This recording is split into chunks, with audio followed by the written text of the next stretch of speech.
The immigration officer's eyes narrowed as he stared at Ashley's passport. His fingers tapped the counter, each beat like thunder in her ears. "Step aside, please," he said, his voice cold as winter around them. JFK International Airport buzzed with activity. Families reunited business. People rushed to meetings, but for Ashley time froze. Her heart pounded against her ribs like a trapped bird as she clutched her documents tighter. Just hours ago, she had been saying goodbye to her family in Manila. Her mother had pressed a small wooden cross into her palm, tears streaming down her weathered face. "Remember who you are," she had whispered. "Remember where you come from now?" Standing before the stern-faced officer, those words echoed in her mind. At 30 years old, Ashley had already overcome more challenges than most people face in a lifetime. Growing up in a small village outside Manila, she had studied by candlelight during power outages. She had worked multiple jobs to put herself through nursing school, and when her father fell ill, she had been the one to nurse him back to health using both modern medicine and the traditional healing techniques her grandmother had taught her. It was those unique skills that had caught the attention of Horizon Medical Center in New York. Their geriatric ward needed someone with her special touch. Someone who could blend scientific knowledge with compassionate care rooted in cultural wisdom. "Ma'am, I need you to come with me." The officer's voice pulled her back to reality. He was already walking toward a side door, expecting her to follow. Ashley took a deep breath and straightened her shoulders. She had flown over 8,000 miles to help people in need. She had all the proper papers. She had nothing to hide. The other travelers watched as she was led away. Some looked down, avoiding her eyes. Others stared openly, curiosity mixed with pity on their faces. "Is there a problem with my documents?" she asked, keeping her voice steady despite the fear bubbling in her stomach. The officer didn't turn around. "We just need to verify a few things in her hand." Ashley still held the small wooden cross. Her mother had given her her fingers, traced its smooth edges, finding comfort in its familiar shape. Everything she had worked for, all the late nights, studying all the extra shifts at the hospital, all the sacrifices her family had made to get her here. It all hung in the balance, now, through the windows. She caught a glimpse of the New York skyline. Somewhere out there was the hospital where patients were waiting for her, where Dr. Patricia Reynolds, the woman who had personally recruited her, was expecting her to arrive and begin changing lives.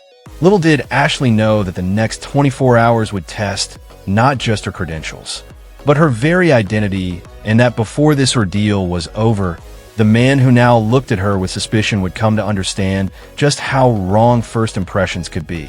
The officer opened a heavy door and gestured for her to enter a small room.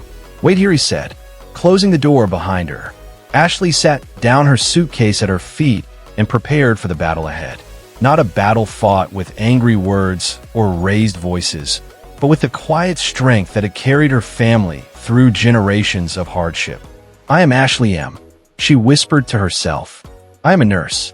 I am Filipina, and I belong here." Outside the door, Officer Wade Parker pulled her file, determined to prove that she didn't. The small room felt smaller with each passing minute. Ashley sat with her back straight, just as her mother had taught her. "Your posture tells people who you are," she would say, patting Ashley's shoulders into alignment. "So like you belong there." The door swung open. Officer Wade Parker entered, dropping a thick folder on the metal table between them. His uniform was crisp. His expression, anything but Ms. M., he said, not looking up as he flipped through her paperwork. "You claim to be a specialized nurse?" "Yes, sir," Ashley replied, keeping her voice steady. "I have 7 years of experience in geriatric care with a focus on dementia patients." Officer Parker raised an eyebrow. "And Horizon Medical Center specifically requested you out of all the qualified American nurses." The question stung, but Ashley didn't flinch. She'd heard this kind of skepticism before. "Dr. Reynolds recruited me because of my approach to patient care.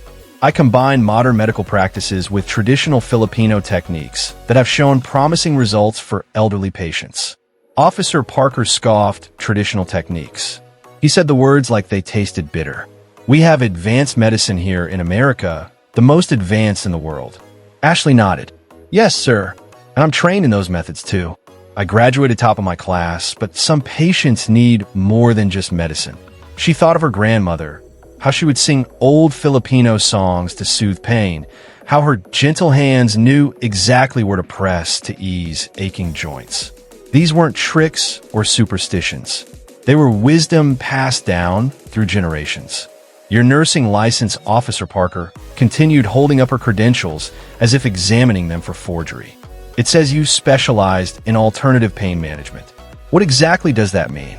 It means I help patients manage pain without relying solely on medication. Officer Parker's eyes narrowed. Sounds like pseudoscience to me. Ashley took a deep breath. She defended her methods to doubtful doctors. Before this was no different. The hospital where I worked in Manila conducted a 2-year study on my methods. Patients required 40% less pain medication. They showed improved mobility and fewer episodes of confusion. The results were published in the International Journal of Nursing Studies. For a moment, Officer Parker seemed caught off guard. Then his face hardened again. "Let's talk about your visa," he said, changing tactics. "This specialized work visa seems convenient." "My visa is in order," Ashley said calmly. Dr. Reynolds sponsored it herself. "And who is this?" "Dr. Reynolds. Why is she so interested in bringing you here?"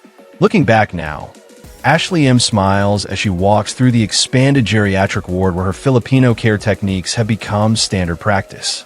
Photographs line the hallway, elderly patients with bright eyes, families expressing gratitude, and a framed newspaper article about the revolutionary approach transforming elder care across the state. Most meaningful is the small wooden cross she still carries in her pocket, her mother's gift that reminds her of who she is and where she comes from. Have you ever experienced a moment when your cultural background or unique skills were questioned only to become the very thing that created positive change? Or perhaps you've witnessed someone being underestimated, then proving their extraordinary value through quiet perseverance rather than confrontation. If this story touched you, please share your experiences in the comments below. We all have moments when our differences become our greatest strength. And if you appreciated Ashley's journey from detention to transformation, please subscribe to Unseen Savant for more stories that reveal the quiet power of resilience and cultural wisdom. Your support allows us to continue sharing these moments where understanding bridges our differences and reminds us of our shared humanity.